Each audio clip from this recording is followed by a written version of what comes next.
Mr. Renati, did you answer that question, or did you already? Yes. You had. I went first, but I'm happy to go ahead. Sorry. There's so many of you, we're losing track of who started and who's next. Governor Quinn, Chicago police have been under scrutiny since the release of the Laquan McDonald video. There were efforts to get a consent decree, but those did not go through. Since then, Chicago police have instituted a number of reforms with body cameras, with increased training, greater accountability. As Attorney General, would you still pursue a consent decree, and if so, why is one still necessary? Well, I think it's very necessary. Matter of fact, it took a Freedom of Information Act request to make sure that video came to public attention months after the mayoral election. So I think this is a very important issue. The Attorney General should be commended for seeking a consent decree. I intend to carry that out. I think it needs to be focused on the recruitment of our police officers, their training, their supervision.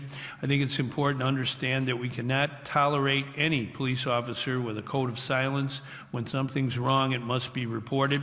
I went to the funerals of many police officers when I was governor. And I think it's very important to honor those who do their job and ask God to bless their immortal souls when they're killed in the line of duty. At the same time, any officer who's violating their oath needs to be brought to justice. Thank you much. Mr. Rowe. Yeah, I think the consent decree would have to, the lawsuit would have to continue. Lisa Madigan actually reached out to me prior to the lawsuit because, you know, quite frankly, I was bringing scrutiny to the Chicago police before Laquan McDonald's video came out. I passed legislation for a torture inquiry commission. I passed a law enforcement reform bill before the revelation of a Laquan McDonald video because I've lived in Chicago and I know what the video revealed to other people. So the reason why it would have to continue is because you don't solve a problem just by embracing policies initially. We have to have continuous monitoring on a department that has embraced certain policies over time. And so you're not going to resolve those the cultural problems within instantaneously. Thank you. Ms. Rodring. As a mayor, I fully have embraced the importance of balancing human rights with public safety, and that's something that needs to be brought back to the Chicago Police Department. And again, we value who's been putting their lives on the line to try to keep the public safe. But that being said, I would absolutely support and be part of the consent decree negotiations. It's vitally important that we provide more and sufficient resources, independent oversight, accountability, measurable metrics, and timelines so that we know that what's being expected is being accomplished. It's also important to put in place best practices. The Commission on the Accreditation of Law Enforcement Agencies does provide these best practices, and we need to look at excessive use of force practices and police-involved shootings and have the necessary follow-up to make sure that those end. Thank you. Mr. Ruiz. As a young guy in my 20s, going back to the Roseland neighborhood of Chicago where I grew up, a block away from the 5th District Police Station where John Burge tortured a number of arrestees, I got involved in trying to bring community policing to Chicago with the Community Alliance for Neighborhood Safety. So I've been attuned to this issue for a very long time and would definitely support. I'm glad that Attorney General Madigan picked up the baton where the Sessions Justice Department dropped it and filed suit and is trying to seek for the consent decree. I believe she'll get it done before she leaves office, but it's going to be here with us for decades, and we got to make sure we enforce that, make sure we support our police officers, allow them to be treated like the professionals they are, so that they in turn can serve and protect us with honesty and integrity and with respect. I support police reform not just in the city of Chicago, but throughout the state of Illinois. I had the unfortunate experiences as a prosecutor. I had to indict the chief of police, deputy chief of police, and several other police officers in the Melrose Park Police Department for public corruption. I also had the unfortunate situation of there was a police officer before Laquan McDonald that beat somebody up on videotape in a hospital. He was handcuffed in a wheelchair and drunk, and then he filled out a false police report.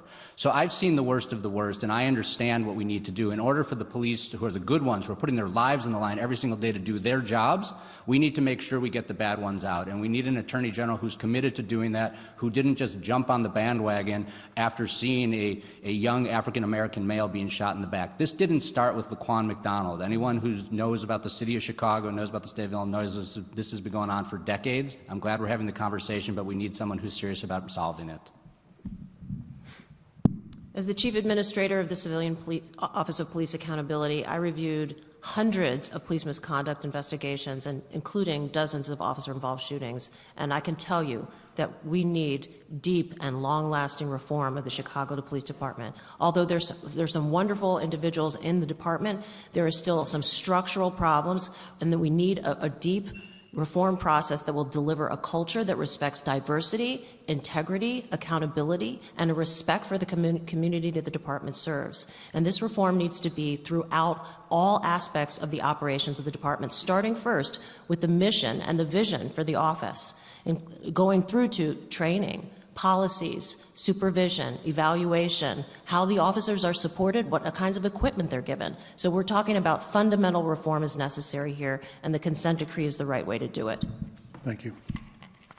This is an issue that I've worked on for quite some time as an attorney. I've handled civil rights cases. I've represented families whose son was murdered by police. I've represented the NATO protesters who were arrested solely because they were protesting, and then they were beat up and charged with crimes falsely when the tapes indicated that they did nothing wrong. I represented the Occupy Chicago protesters who were illegally taken off the street just because they were protesting. So this is very important.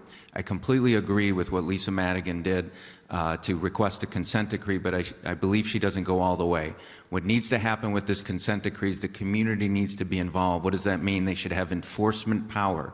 They should be able to go into court and enforce any consent decree that happens. There's pending right now actual organizations who have filed suit as well. They should have enforcement power. So the question was whether or not we should move forward with the consent decree, if there's still a need to do that, and the answer is absolutely. And the reason why is that the Chicago Police Department has completely lost the faith and the trust of the community. I investigated police officers, gun crimes, violent crimes as a federal prosecutor, and it was amazing to me the level of distrust between the community and the Chicago Police Department. We have to repair that. People ask all the time, how do we keep people safe? How do we deal with gun violence? One of the most important ways is reforming and policing the Chicago Police Department. And I will tell you, as someone who investigated police officers, it is really hard to indict and convict them. And part of what we need to do in that consent decree is reform the process that the FOP has in order to not give police officers special treatment, and also provide a civil remedy in addition to a criminal one.